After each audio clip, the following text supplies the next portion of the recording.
Australia team এখন হয়তো বলছে সাউথ আফ্রিকা টিমকে যে তোমরা জিতেছো ঠিক আছে, কিন্তু তোমাদের এই চ্যাম্পিয়ন হওয়ার থেকে আমাদের হারার আলোচনা বেশি হচ্ছে 2025 ওয়ার্ল্ড টেস্ট চ্যাম্পিয়নশিপের ফাইনালে।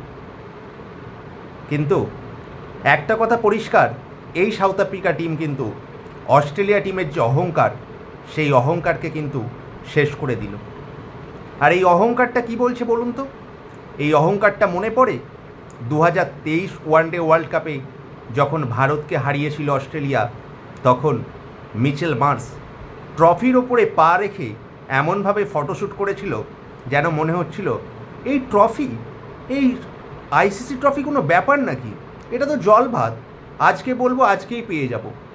মানছি অস্ট্রেলিয়া তোমরা অনেক ট্রফি জিতেছো, মানছি তোমরা ভালো টিম, অনেক আইসিসি টুর্নামেন্টে তোমরা বিজয়ী হয়েছো, কিন্তু একটা কথা কি জানো তো, তুমি যদি কাউকে সম্মান না করো, কাউকে রেসপেক্ট না করো, অ্যাটলিস্ট তাকে অসম্মান করো না।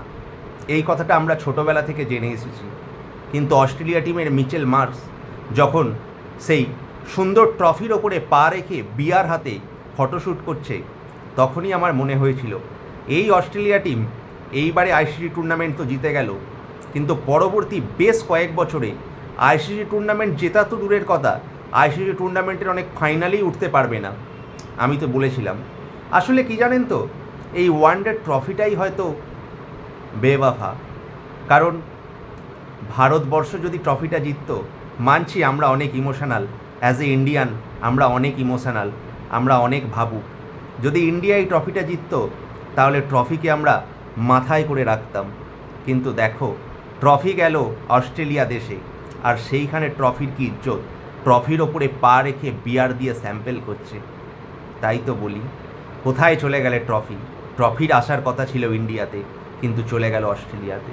যাক, সেটা তো 2023 সালের কথা, কিন্তু সেই ঘটনাটা এখন বারবার মনে করিয়ে দিচ্ছে যে অস্ট্রেলিয়া টিমের যে অহংকার, তারও পতনের দরকার ছিল। কারণ every day after the end of the day there is night. তুমি কখনো ভালো সময়ের মধ্যে থাকবে, তুমি কখনো খারাপ সময়ের মধ্যে থাকবে, কিন্তু কাউকে তুমি কখনো অসম্মান করো না। আরে বাবা, এটা তো আমরা ছোটোবেলা থেকে জেনেছি যে একটা কৃষক যখন মাঠে যায়, তখন তার কৃষিকাজের যে জিনিসপত্রগুলো, সেগুলোকেও সে রেসপেক্ট করে। একটা পেনে যখন কোনো লেখা হয়, স্টুডেন্টরা পরীক্ষা দিতে যাওয়ার আগে তাকে প্রণাম করে। ইভেন আমরা দেখেছি ক্রিকেট খেলায় পিছে গিয়ে প্রণাম করছে, ব্যাট যদি পায়ে পড়ে যায় তাকে প্রণাম করছে। এটাই হলো শ্রদ্ধা, এটাই হলো রেসপেক্ট। তুমি যদি কাউকে তুমি শ্রদ্ধা করো, রেসপেক্ট করো, তাহলে এভরিথিং উইল বি রিটার্ন। তুমি ক্রিকেটকে রেসপেক্ট করো, cricket will definitely return back দেবে তোমাকে রেসপেক্ট। কিন্তু তুমি যদি অসম্মান করো, তার ফল তো দেখতে পাচ্ছ। কী ফল দেখতে পাওয়া গেল? 2023 ওয়ানডে ওয়ার্ল্ড কাপ জেতার পরে 2024 টি20 ওয়ার্ল্ড কাপের সেমিফাইনালেই উঠতে পারলো না ভারত।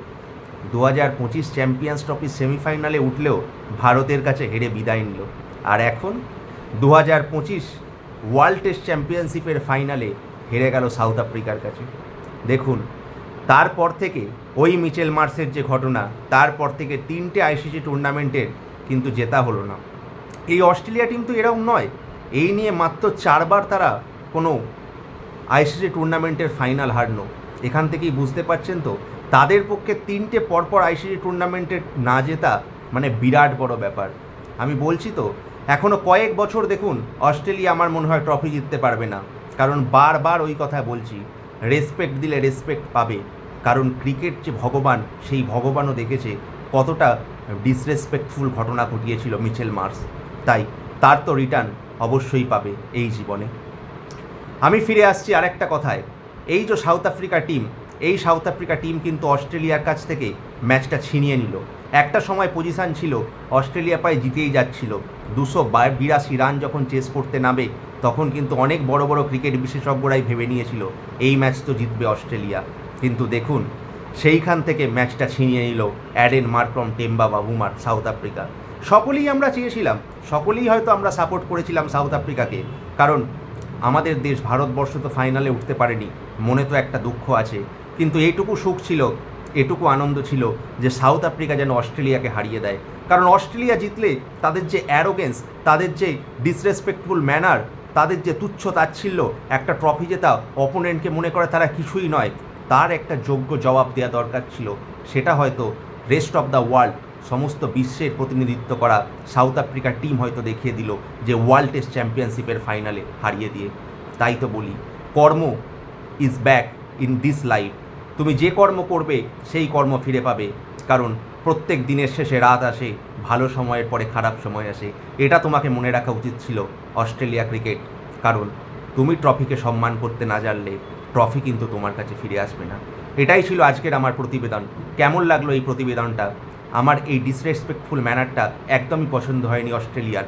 আপনাদের কি মতামত একটু কমেন্ট করে জানান। আর যদি ভিডিওটা ভালো লেগে থাকে একটু লাইক করুন, শেয়ার করুন, কমেন্ট করুন। আর যদি আমার চ্যানেল নতুন হয়ে থাকেন তাহলে চ্যানেলটা প্লিজ সাবস্ক্রাইব করুন। সাবস্ক্রাইব করে অল নোটিফিকেশান বাটনটা ক্লিক করলে আমি যখনই এরকম খেলার ভিডিও ছাড়বো আপনাদের নোটিফিকেশানে এসে যাবে। তাই প্লিজ চ্যানেলটার পাশে থাকুন, সাবস্ক্রাইব করুন। তাই আজকের মতো এটুকুই, দেখা হচ্ছে পরের ভিডিওতে। ধন্যবাদ, নমস্কার।